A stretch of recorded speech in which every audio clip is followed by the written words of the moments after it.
Folks, this is kind of a public service announcement. Not exactly. Hope you enjoyed the brief chicken video that I put up this morning.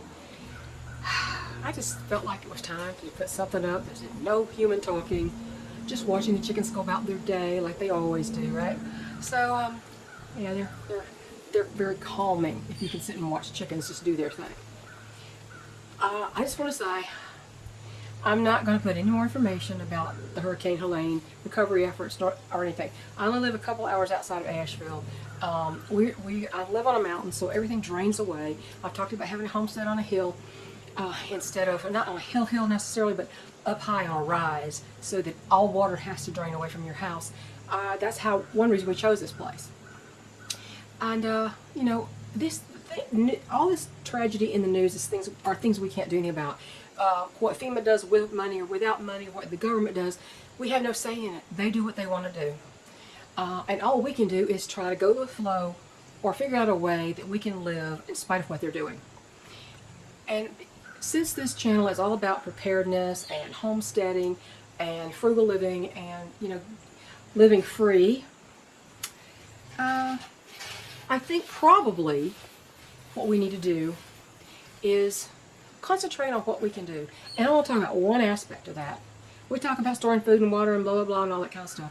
I think you should get a small solar-powered generator, sort of like the old Kodiak battery packs, where it's got USBs and for charging and all that kind of stuff. And if you use very low power stuff, that will last a long time. It'll stay charged a very long time. And if you can get solar panels for it, small solar panels to charge it, to recharge it, that's good. I was asking my husband this morning, I said, don't we have a tent? Because I know we have a backpack with a frame on it, and he's got another backpack with a stainless steel water canteen and all that. And he said, well, he said, no. I said, we used to, right? He goes, yeah. I said, what happened to it? We have no idea. I don't know where it went. But we're going to buy another tent. I've always said, if anything happens to this house again, I'm going to pitch a tent on my own property, and I'm going to live in a tent. So we are getting a fairly large tent, enough for like a queen air mattress, and enough to put maybe a small camp stove in and things like that. We have a canteen somewhere here, and we have the Kodiak generator, which is a really great little generator. So I would suggest, think along the lines of camping. Even if your family does not go camping, mine doesn't. I used to be a Girl Scout, but that was a long time ago.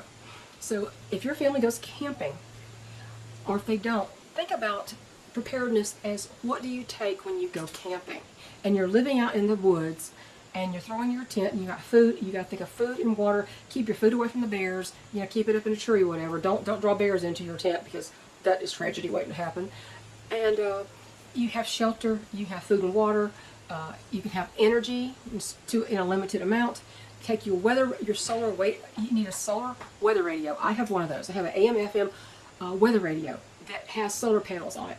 And you can take this, and it also has a crank, I think, if I remember right. So you can crank this thing up, and you can charge it without batteries and such.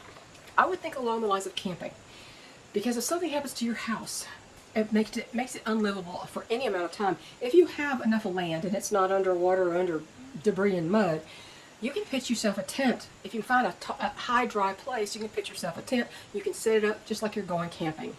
Make it into an adventure if you've got kids. So that's the one thing I've never really talked about as far as preparedness, is the tent and the backpack that carries a big load with the frame to help your back, you know, help support your back. Because some of these regular backpacks without the frame and everything, they can be kind of hard on the back. So think along the lines of camping. What would you take if you were going camping, and start collecting those supplies? That is my suggestion here. You can't talk about preparedness in this case for every situation, but when I started thinking about this, if these people had tents and they had a high and dry place that wasn't damaged, it wasn't in the way of things that could run over them, that would have been a good choice for a lot of people. Even the management authorities have often set up tent cities, but you can set up your own tent on your own property if you have some. Even in your backyard if your house is left unlivable for some reason. So, gosh, I hear sirens. I never hear sirens around here. Oh my goodness. Anyway, that's all I wanted to say. There'll be no more talk about Hurricane Helene on this channel. I've said all I'm going to say. You can rail and scream and cry and complain all we want to, and we have no control over any of that in the end. So think along the lines of preparedness and surviving if something happens to your house. And think going camping. And really look at a list. Go to these places and look at lists of what you should take with you camping and start collecting those things and keep them in a place that's high and dry and safe. Okay? That's all I was saying for today. Bye.